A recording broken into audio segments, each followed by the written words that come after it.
this is our generation's crossroads. Do we move Canada forward or let people be left behind? The throne speech is complete. Parliament reopened after being prorogued last month during the We Charity controversy and during a global pandemic. Today, the minority Liberal government says it's laying out a roadmap to reset their agenda and better serve Canadians. A local chef is sharing his heritage as he cooks up Indigenous cuisine for Windsor-Essex.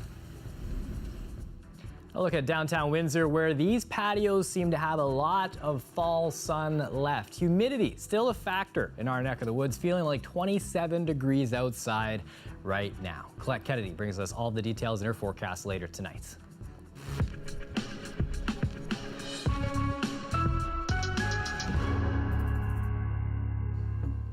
I'm Chris Hensing. Thanks for joining us. We start in Ottawa tonight. Parliament reopened today with a speech from the throne. It started with a call for national unity and then laid out the Liberal government's plan of action as the COVID-19 pandemic continues. Now, speaking on behalf of the Prime Minister, Governor General Julie Payette says that this is not the time for austerity. She says the federal government will spend more money to support affected businesses and help Canadians who've lost work.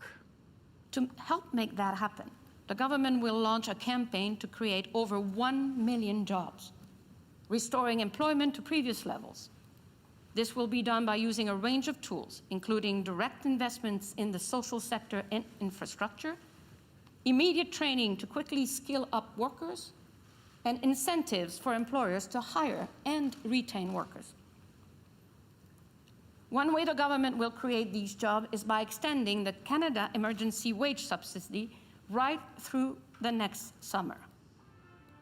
Now, this throne speech looked markedly different because of the pandemic. A limited number of senators, MPs, and dignitaries attending the event, and all were wearing masks. Opposition parties say they're disappointed about the lack of fiscal framework for all the promises. Other MPs had hoped to see more specifics to combat climate change. Protesters were outside the event. The Prime Minister prorogued Parliament last month in an unusual move. Justin Trudeau is going to speak to Canadians as soon as this show is over at 6:30 tonight in a special national address. But first, the CBC's Katerina Georgieva joins us live in studio. Katerina, a big speech in Ottawa, but what are the key takeaways for folks here in Windsor and Essex County? Well, Chris, let's start with the economic plan. You heard the Governor General talk about the extension of the federal wage subsidy program. That covers 75% of employee wages, up to $847 per week. This is major for businesses and workers here in our area. The president of the Windsor-Essex Chamber of Commerce says this is great for our region as the area has been struggling with high unemployment rates. Businesses, especially with lower volume of business and the increased cost to carry out businesses, are feeling the heat, and for that reason I think they may not be able to bring back as many employees as they would like to, or really ramp up their business as to the extent or to the pace they would like to. And that is where I think the wage subsidy program comes very handy. With this, it will encourage more businesses, more employers to bring back employees by providing them the assistance that is very much needed. He added that another challenge has been getting people back to work because of the lack of childcare supports, but hopefully not for too long. That was another significant part of the throne speech. The government is signaling a plan to make a significant long-term sustained investment in a national early learning and childcare system. And they mentioned the ways in which women especially have been shouldering the burden of unpaid care work at home. Another key announcement was about a new disability benefit. This would be modeled after the guaranteed income supplement for seniors. We've heard that people with disabilities have been disproportionately impacted by unemployment during the pandemic. 36% of them have been dealing with temporary or permanent job loss since March. A local disability advocate says he's happy to hear some of these promises to help, but questions how exactly it'll play out. Does that mean they're guaranteed additional income on top of the social assistance they already receive? Does it mean that they're able to use that as a vehicle of insurance to prop themselves up while they're looking for employment? Now, this year, we've seen increased pressure to take action against systemic racism here in Canada. How was that addressed? Well, the government is promising to crack down on online hate, improving data collection, putting together an action plan to promote diversity in public service, and addressing discrimination in policing and the justice system. A local artist and activist liked what she heard, but hoped for a little bit more. I think some of the right things were being said. It's nice that investments are being made. It's nice to actually hear it admitted that there is racism so openly, because most of my life, I've heard, oh, there's no racism in Canada. And I'm like, well, how would you know unless you're experiencing it? I can tell you that there is. So it's nice that they're actually addressing it. I didn't hear a whole lot about the education aspect of that. And that is in regards to educating Canadians as to what the racism is and how it manifests and where it comes from. A big moment like this, always politics at play. Any side or sense of where the Liberals sit moving forward here?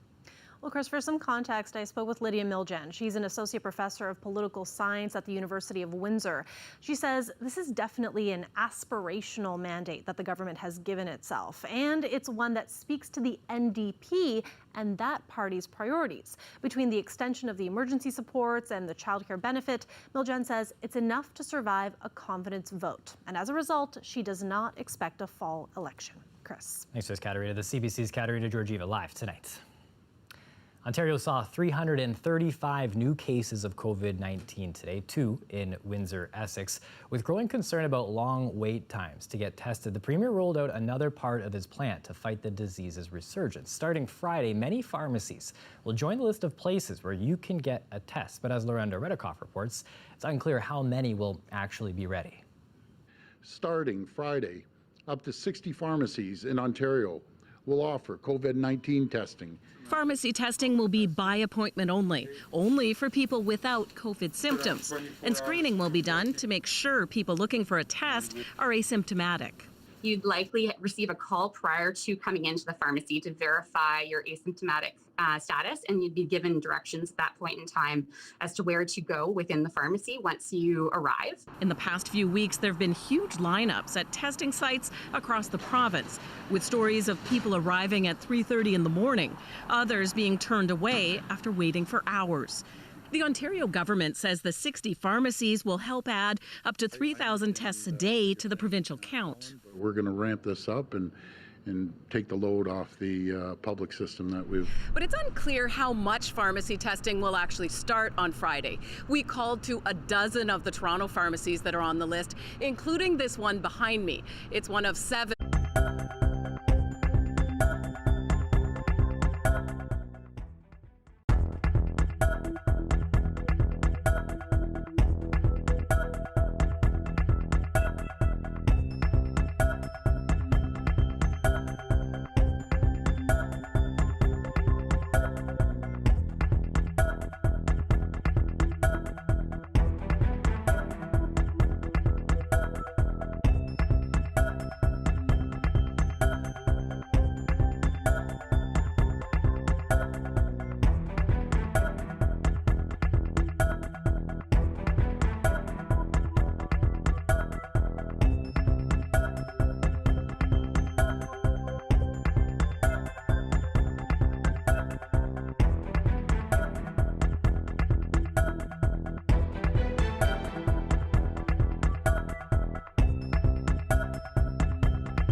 Now, this week marks 8 months since Canada's first confirmed case of COVID-19. Since then, the country has recorded almost 150,000 infections. Dave Seglitz is part of a CBC News team that has been studying data for every single one of them. Beyond rising numbers, just who is getting sick or winding up in hospital or dying? CBC crunched the data from the Public Health Agency of Canada, which reveals major growth among young people. Where early on most cases were among the elderly, by early summer, cases involving 20-somethings surged, and they now outnumber all other age groups. And with back to school, cases are on the rise as well among children and teens. In the last month, nearly 5,000 positive tests in this youngest group, which now makes up a tenth of all known cases. Yet as infections grow among young people, it remains those over 50 who are more likely to wind up in hospital or ICU, also more likely to die from COVID-19 or need a longer recovery time. We also looked at symptoms. Sore throat and runny nose showed up more often in less serious cases, while people who wind up in hospital or die more frequently report shortness of breath, fever, and weakness. There are gaps in this data. Some of the official numbers lag weeks behind, but as case counts climb, these government numbers offer the best, most recent snapshot available to help track the virus. Dave Seglin, CBC News, Toronto.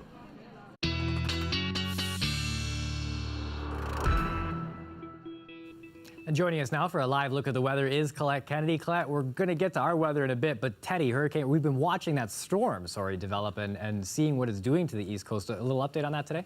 Yeah, I'll give you a little update here on post-tropical Teddy. Now off the west coast of Newfoundland, and some wave heights there have been recorded at just over 17 meters. So that indeed has been is occurring right now.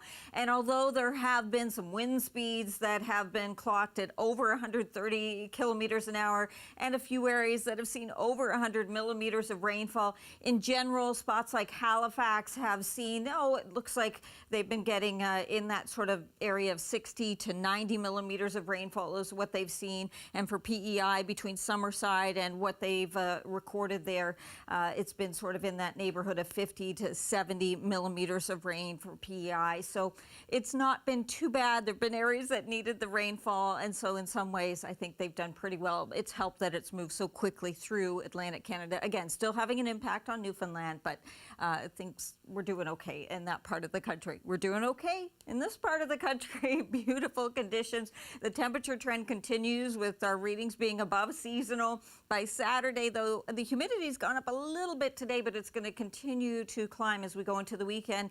And the cool down, just to give you a heads up, I don't want to be going to the negative side of things, but it's going to come by the time we get to about Tuesday. So we have several days yet to string together here. Average high at this time of year, this is it. And today's high, unofficially, round that up to about 26. So we're sitting at 25 right now in Chatham-Kent at 23. The humidex value, just a little bit there, a tiny bit of humidity building. Looks like things are pretty good again tonight. A bit of patchy fog would be possible, more so if you travel a bit further towards the east. And a few isolated storms could be showing up tomorrow, especially that risk would be later into the afternoon and early evening hours. The potential is there, so know about that. We have less of a chance of seeing that, though, the further towards the southwest we go. 13 tonight for the overnight low, and tomorrow looking like this, a little more clouded to the afternoon hours. Friday, don't worry about it. You got sunshine, 26. Some of that heat and humidity, though, coming into the weekend. Feeling more summer-like than fall-like, but there it is. No, this is good to see. Thanks, Colette. You're welcome. Now, coming up next, a royal wedding that was changed because of the coronavirus, and now there's a dress for all to see who might have missed it. That's next.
A grand jury in Louisville, Kentucky has indicted a former police officer on criminal charges in relation to the death of Breonna Taylor. Taylor was killed in March when police forced their way into her home with a so-called no-knock warrant. The former officer, Brett Hankinson, has not been charged in connection to her death. Now, Hankinson has been indicted on 3 counts of wanton endangerment for firing into the apartments of the black woman's neighbors. The warrant was in connection with the suspect who didn't live there. The death of Taylor and some other black Americans at the hands of police sparked protests across the United States, renewing calls for racial justice and an end to excessive force by police. An investigation into the other 2 officers involved in the March incident determined they were justified in their use of force. Hundreds of people lined up outside the U.S. Supreme Court today to pay their respects to Ruth Bader Ginsburg. I think it's really important to remember that Justice Ginsburg wasn't just a fighter for progressive women. She was a fighter for all women. Her casket arrived at the U.S. High Court this morning, greeted by more than 100 of her former clerks. Now, the liberal jurist died last week at the age of 87 after serving on the High Court for 27 years. After a brief service inside, her coffin was moved to the court's front steps. She'll lie in repose there today and tomorrow. Bill and Hillary Clinton were among the first to honor her. On Friday, she'll lie in state in the U.S. Capitol building, the first woman to do so. Next week, she will be buried next to her husband in a private ceremony at Arlington National Cemetery. When the Queen's granddaughter Beatrice married in July, the pandemic meant fewer invited guests and far less media attention. But now the public can get a closer look at one other major difference in the royal wedding that day. I think it's the first time in royal history, and certainly in modern royal history, say from the 18th or 19th century onwards, that an existing dress, in this case belonging to Her Majesty the Queen,